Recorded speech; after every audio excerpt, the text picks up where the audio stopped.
Dispatch, show station 3 in service. Alright, working on a adjustable length radio strap. I've got the main piece here cut to length and the end cut. So I'm going to start beveling the sides and then do some stitching lines here. Just kind of run it over the strap board here with some jeweler's rogue. Hopefully it'll help it slide a little better.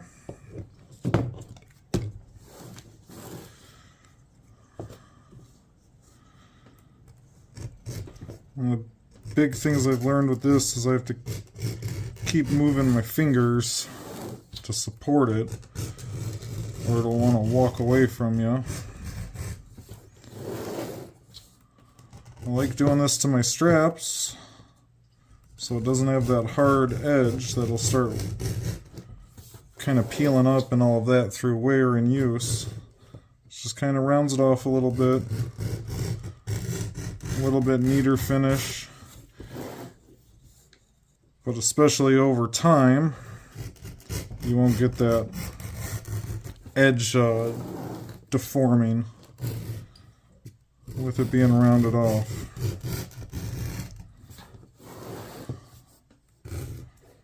So I'm just running this all the way down. Like I said, next, this strap is asked for stitching.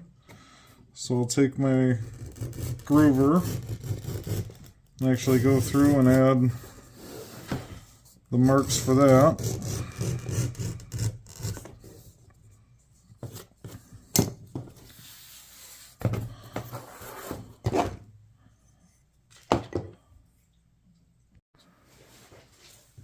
So now that those are beveled,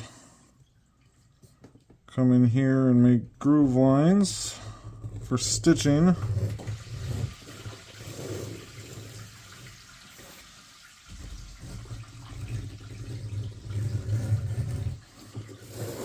So that the threads just kind of sit down a little bit lower, less likely to get broken, ripped out. Getting caught on stuff, they can sit lower there. I like to do all of this though before I dye it, so the dye can seep down into there, because otherwise I'm gonna have to come back and do it. You really support that other side. That line will walk on you.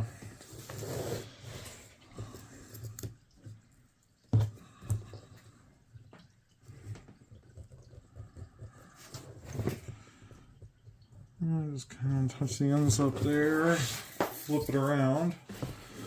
So I can't use this as well with my left hand. Just keep it in the right hand there. Let's move my strap. And I have plenty of these where I didn't support it well enough or something, and it all of a sudden walked off all weird, and then that whole piece was useless. Usually end up just cutting off bad part, and I'll use the smaller parts for flashlight holders or glove straps, whatever smaller thing we have.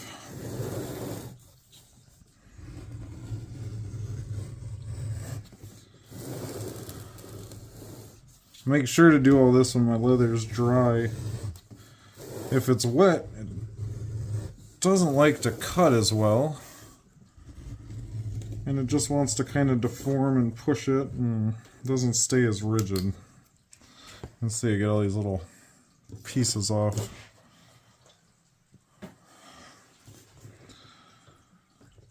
Come up to the bottom, make the curve.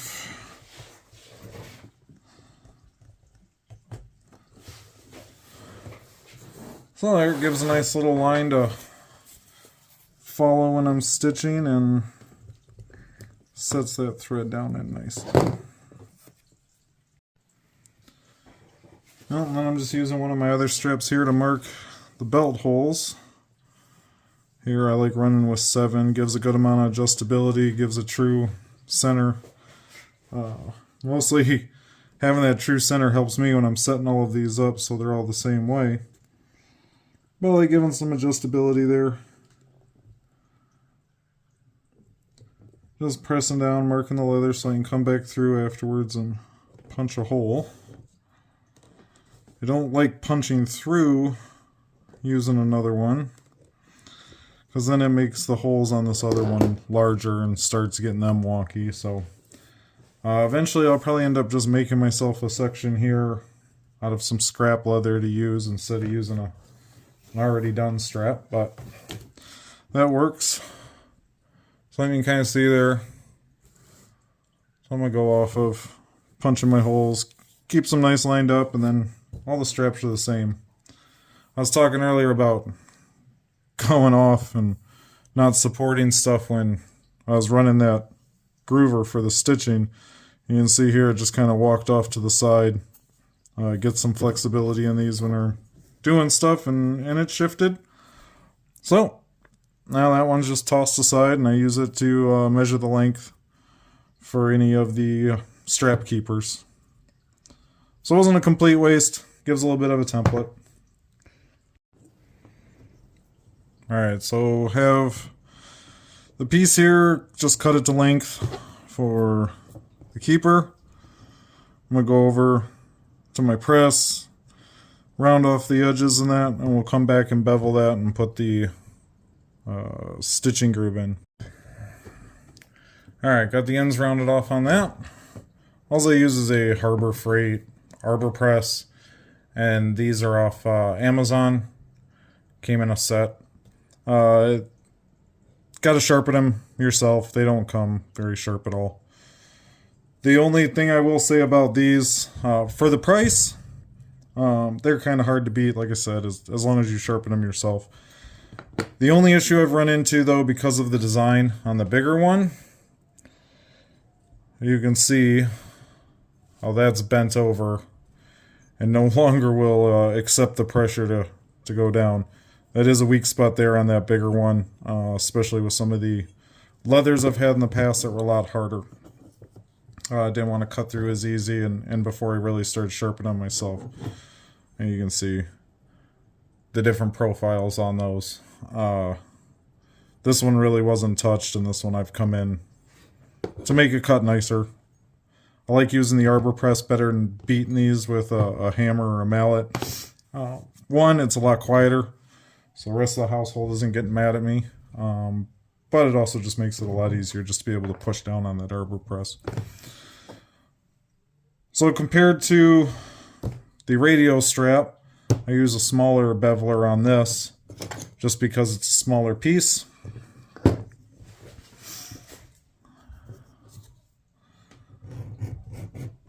You can see how it kind of wants to flex there.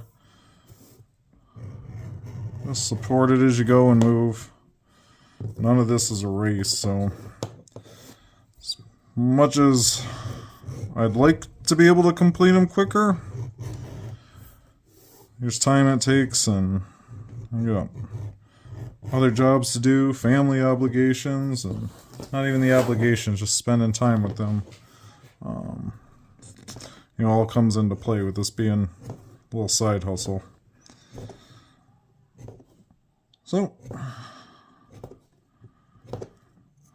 take my time, look alright,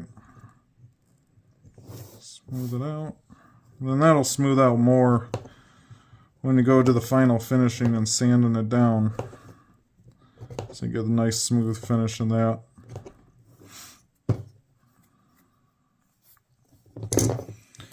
This is going to match the strap, so we got to get it stitched.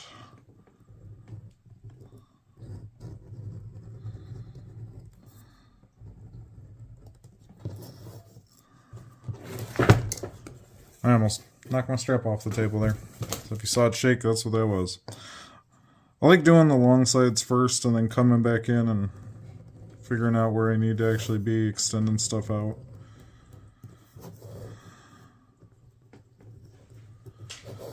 Then I can just kind of curve it around like that, meet the other one, know where it's got to go.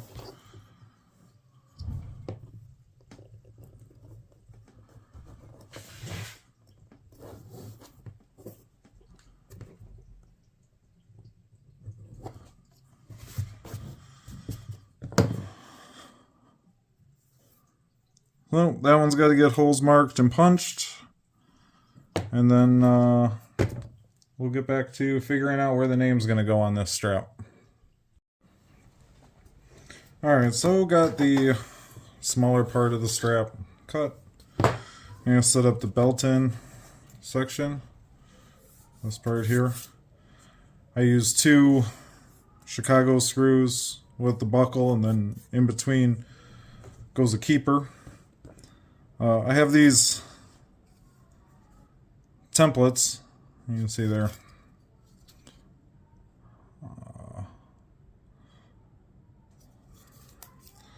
Salted Leather Works. I've got a few of these templates. I really like them. Use them to do my end straps here, and to set up my belt holes. I don't like how much is there, so I actually cut off a little bit before I mark those.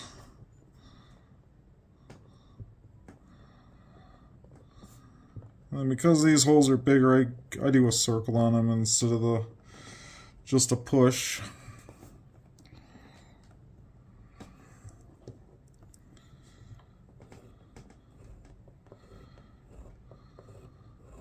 And I mark those out so I can see exactly what I need to do there. The other one's gonna have snap hooks, so it's gonna get cut out.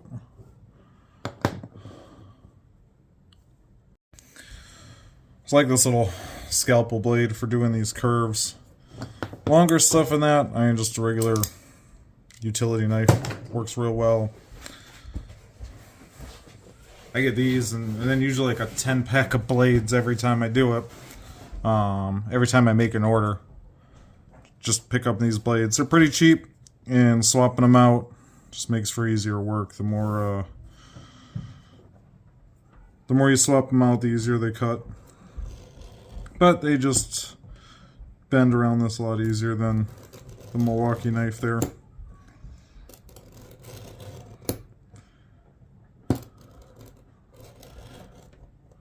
I don't push too hard. Find when I do, I've snapped these blades before, but it also starts to lose some control there. So I just real lightly run it around, following the template. Piece comes off.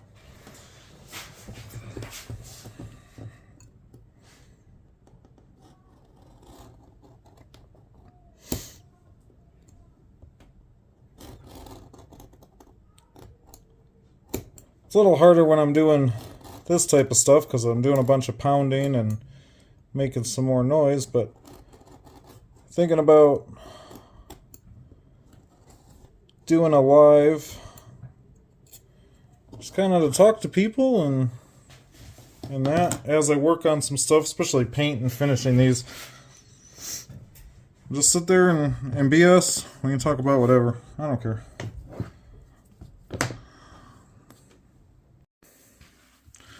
Alright, got those knocked out. I know I didn't do it here on video. It's over at the press doing those. But I got bevel the edges on this.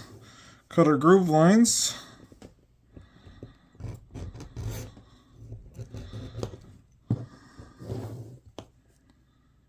Then this one will be pretty much ready for lettering.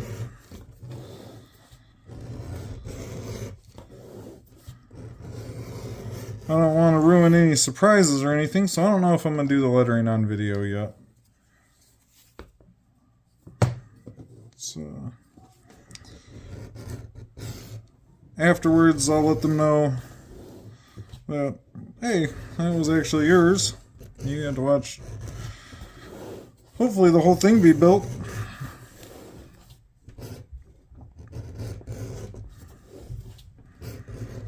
Maybe that's even a thing that we can start, that you can request when you order. Then we'll do videos of actually making what you ordered. We're going to try and figure this stuff out. So, if it's good, if it sucks, whatever, let me know. I'll try and make it better. Or maybe we just won't do it. We'll see how it goes.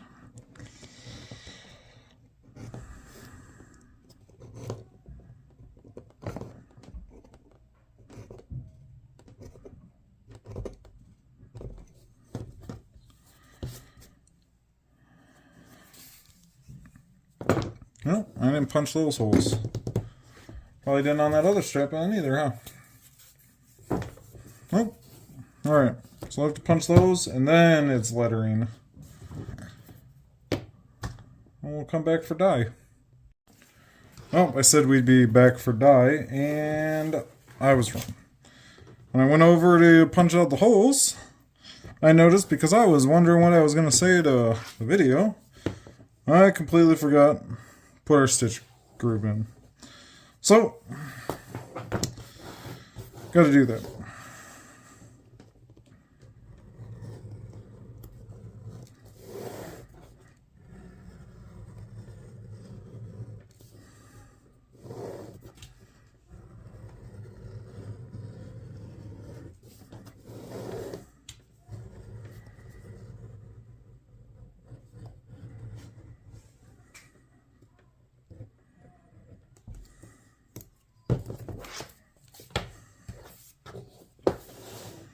You can see I stopped short there, just because I don't know where it was going to quite end.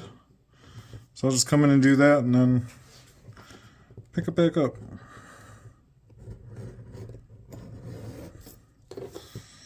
Stopped way down here. I don't like losing that kind of flow as it goes through, so stop a little farther down, come back, connect these.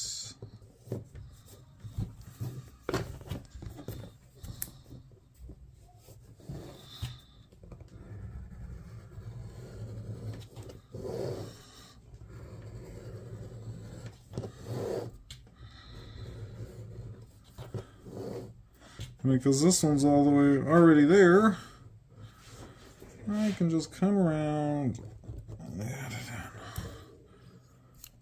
Well, you saw that. Like I said, sometimes things don't go right. So I slipped there and came off. And instead of falling it straight down, it came off to the side. So, maybe I'll turn that one into the template. Because I don't have one for a template. And I'm not sending that out to him. So, you watched all this already. I'm not going to do another one on video. I'll just get it done and then we'll pick up.